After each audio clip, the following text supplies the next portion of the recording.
Hello friends, मैं अमृता मिश्रा आप सभी का स्वागत करती हूँ। फ्रेंड्स, आपका दिन शुभ हो, मंगलमय हो। भाद्रपद मास के शुक्ल पक्ष की चतुर्दशी तिथि को भगवान विष्णु की पूजा कर अनंत चतुर्दशी पर्व मनाया जाता है। अनंत चतुर्दशी त्योहार हिंदू धर्म में बहुत ही विशेष महत्व रखता है और इसे अनंत चौदस के नाम से भी जाना जाता है। इस दिन भगवान विष्णु की विधिवत पूजा की जाती है। भगवान विष्णु को 14 गांठ वाले अनंत डोर अर्पित किया जाता है। अनंत चतुर्दशी के दिन गणेश विसर्जन भी किया जाता है। इस वर्ष अनंत चतुर्दशी बृहस्पतिवार 28 सितंबर 2023 को मनाई जाएगी। अनंत चतुर्दशी का शुभ मुहूर्त। अनंत चतुर्दशी पूजा मुहूर्त सुबह 6:12 से शाम 6:49 तक रहेगा। पूरा 12 घंटे 37 मिनट तक अनंत चतुर्दशी की पूजा आप कर सकते हैं।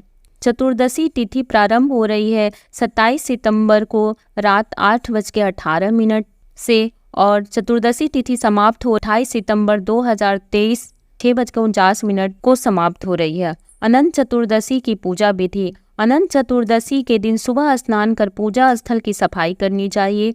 कलश में कुश के बने अष्टदल कमल को स्थापित कर आप प्रभु विष्णु की मूर्ति या चित्र भी स्थापित कर सकते हैं। सिंदूर, केसर और हल्दी में डुबोकर 14 गांठ का धागा तैयार करना चाहिए, जिसे अनंत डोर कहते हैं। धागे को भगवान विष्णु की मूर्ति के सामने रखना चाहिए। धागे और भगवान की मूर्ति को षोडशोपचार विधि से पूजन करना चाहिए। अनंत चतुर्दशी व्रत की कथा कहनी चाहिए। फिर पूजा के बाद इस मंत्र का जप करें। अनंत संसार महासमुद्रे भ्रीम संभद्र वासुदेव अनंत रूपे विनिजयस्वा अनंत सूत्रेय नमो नमस्ते। ऐसा करने के बाद धागे को अपनी दाहिनी कलाई पर बांधना चाहिए।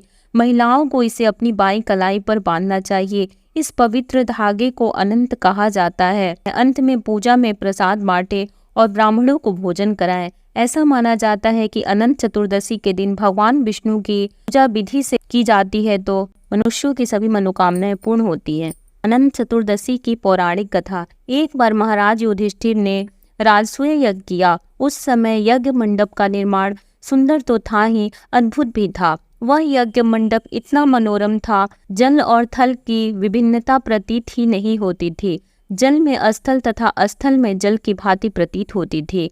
बहुत सावधानी करने पर भी बहुत से व्यक्ति उस अद्भुत मंडप में धोखा खा चुके थे। एक बार कहीं से टहलते टहलते दुर्योधन भी उस यज्ञ मंडप में आ गया और एक तालाब को स्थल समझ उसमें गिर गया।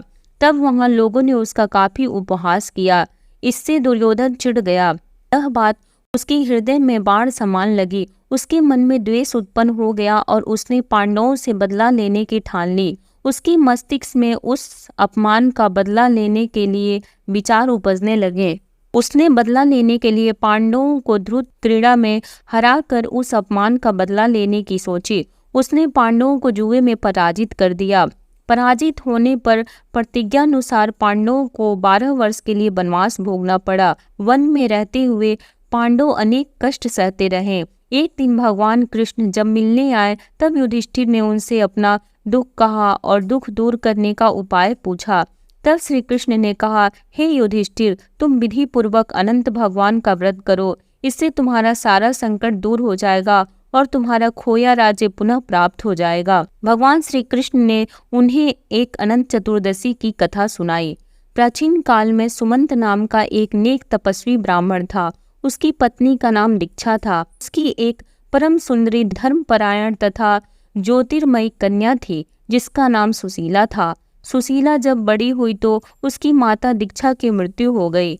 पत्नी के मरने के बाद सुमंत ने कर्कशा नामक स्त्री से दूसरा विवाह कर लिया। सुशीला का विवाह ब्राह्मण सुमंत ने कौंडिन्य ऋषि के साथ कर दिया। विदाई में कुछ देने की बात पर कर्कशा ने दामाद को कुछ ईंटें और पत्थरों के टुकड़े बांधकर दे दिए। कौंडिन्य ऋषि दुखी हो अपनी पत्नी को लेकर अपने आश्रम की ओर चल दिए, परंतु रास्ते में ही रात हो गई। वे नदी तट पर संध्या करने लगे। सुशीला ने देखा वहां पर बहुत सी स्त्रियां सुंदर वस्त्र धारण कर किसी देवता की पूजा कर रही थी। सुशीला के पूछने पर उन्होंने विधि पूर्वक अनंत व्रत की महत्ता बताई। सुशीला ने वही उस व्रत का अनुष्ठान किया और 14 गांठों वाला डोरा हाथ में बांधकर उसी कौंडिन्य के पास आ गई।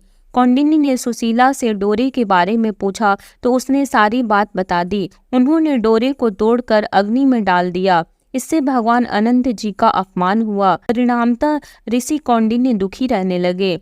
उनकी सारी संपत्ति नष्ट हो गई। इस दरिद्रता का उन्होंने अपनी पत्नी से कारण पूछा तो सुशीला ने अनंत भगवान का डोरा जलाने की बात कही। पश्चाताप करते हुए ऋषि कौंडिन्य अनंत डोरे की प्राप्ति के लिए वन में चले गए। वन में कई दिनों तक भटकते भटकते निराश होकर एक दिन भूमि पर गिर पड़े। तब अनंत भगवान प्रकट होकर बोले, हे कौंडिन्य, तुमने मेरा तिरस्कार किया था, उसी से तुम्हें इतना कष्ट भोगना पड़ा। तुम दुखी हुए, अब तुमने पश्चाताप किया है। मैं तुमसे प्रसन्न हूँ। अब तुम घर जाकर विधि पूर्वक अनंत व्रत करो। 14 वर्ष प्रयत्न व्रत करने से तुम्हारा दुख दूर हो जाएगा। तुम धन्य धान्य से संपन्न हो जाओगे। कौंडिन्य ने वैसा ही किया और उन्हें सारे क्लेशों से मुक्ति मिल गई। श्री कृष्ण की आज्ञा से युधिष्ठिर ने भी अनंत भगवान का व्रत किया, जिसके प्रभाव से पांडव महाभारत के युद्ध में विजयी हुए तथा चिरकाल तक राज्य करते रहे। जय विष्णु भगवान जी। फ्रेंड्स, यदि ये कथा और जानकारी आपको अच्छी लगे प्लीज़ लाइक कर दीजिए, चैनल को सब्सक्राइब कर दीजिए, बेल नोटिफिकेशन को प्रेस कर दीजिए ताकि जब भी मैं कोई नई वीडियो अपलोड करूं उसकी नोटिफिकेशन सबसे पहले आपको मिले। जय विष्णु भगवान जी। जय अनंत भगवान जी।